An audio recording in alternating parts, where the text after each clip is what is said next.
Descends. Descends. Et assieds-toi dans la Et poussière. assieds-toi dans la poussière. Vierge, Vierge. fille de Babylone. Donc, vous voyez, non? Vierge. Vierge. Vierge. Vierge. Mais quand même, son voile, lui sera quoi ôté pour dire que c'est pas ta chair là qui va rentrer au ciel. Oh, c'est sur ta chair que tu mets voile là, non? Ou bien? Oui, poursuis. Descends. Descends. Et assieds-toi dans la poussière. Vierge, Vierge. fille de Babylone. Fille de Babylone. Assieds-toi à terre. Assieds-toi à terre. Sans trône. Sans trône. Fille de Chaldéens. Fille des Chaldéens. Donc, attends, je viens. Donc, parce que Israël, c'était quoi? Prostitué avec quoi? Les dieux babyloniens. Israël, c'était prostitué avec quoi? Des dieux chaldéens.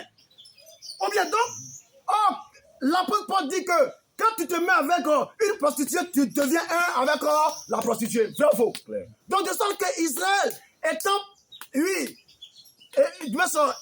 ayant été prostitué avec ces différentes tribus étrangères qui ne connaissaient pas la loi de Dieu, Israël était devenu quoi? Leur femme. Amen, amen. Amen. Amen. C'est pas compliqué, frère et soeur. Oui, poursuis.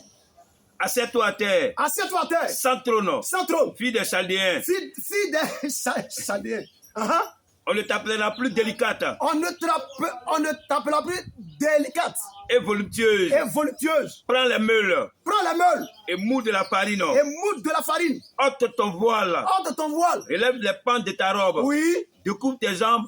Traverse les fleuves. Oui. Ta nudité sera découverte. Aïe. Amen. Alléluia. Amen. Alléluia. Amen. Mais c'est la même chose dans la loi juive. Quand une femme n'est plus soumise à son mari là, le mari va quoi? Enlever le voile.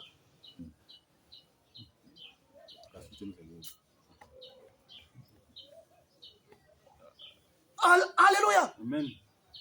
Donc de sorte que le voile, selon la loi, représente pour la femme une dignité.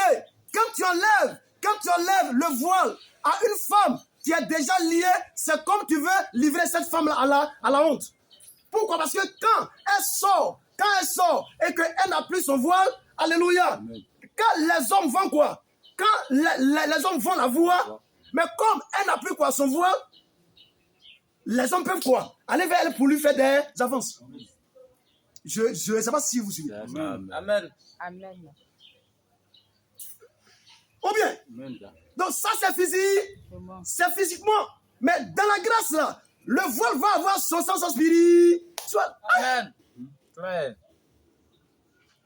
Vérité. Amen. Donc les avocates, défenseuses du port du voile, est-ce que vous comprenez dans l'Ancien Testament pourquoi Dieu a ordonné à son peuple de porter un voile? Question. Alléluia. Amen. Et aujourd'hui même, ces femmes baptistes là, oh marché, voile. Quoi? Voile. Donc c'est un signe que ces femmes-là ont Dieu. Attendez. Si le port du voile est un signe qu'on a Dieu là, mais pourquoi Paul parle dans Romains chapitre 10, le verset 14, s'il n'y a pas de prédicateur qui ne soit envoyé là, comment les gens vont entendre pour être sauvés? Paul pourrait dire, hey, et Pierre, toi, Jacques, et tenez voile, ne prêchez pas l'évangile aux femmes. Quand vous arrivez là, donnez la voile, quand elles vont se voiler, puis on dit qu'elles sont enfants de... Non. Bêtise. Des bêtises. Amen. L'encore, papa.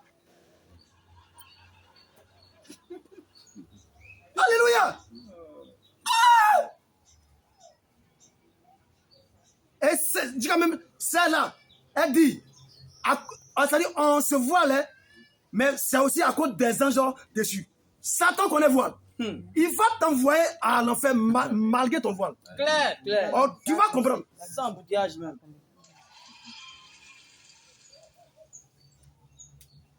Amen. C'est clair, non?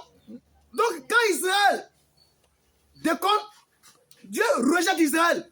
Quand Israël est rejeté, c'est comme son voile a été quoi, enlevé. Amen.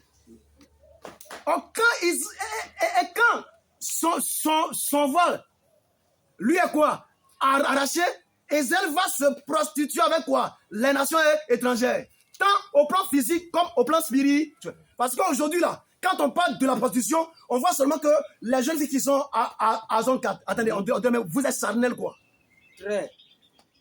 Avant que la prostitution ne soit physique, c'est d'abord quoi? Spirituel. Très. Oh, dites amen. Amen. Amen.